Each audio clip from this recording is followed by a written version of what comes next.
Dadaos tayo. Tapos aakyat. Kamag-anak mo si Tita Annabelle, di ba tayo? Oo, mababa. Lang daw.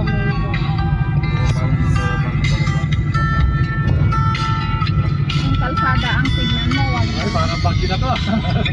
Mami. Parang hindi na ako makahinga. Baka si Annabelle malala na. Bakit? Ang ganda ate, may thrill. Ang gandang-ganda kami tapos ikaw dito.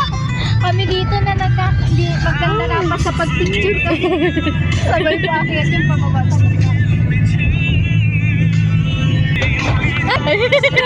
Ay!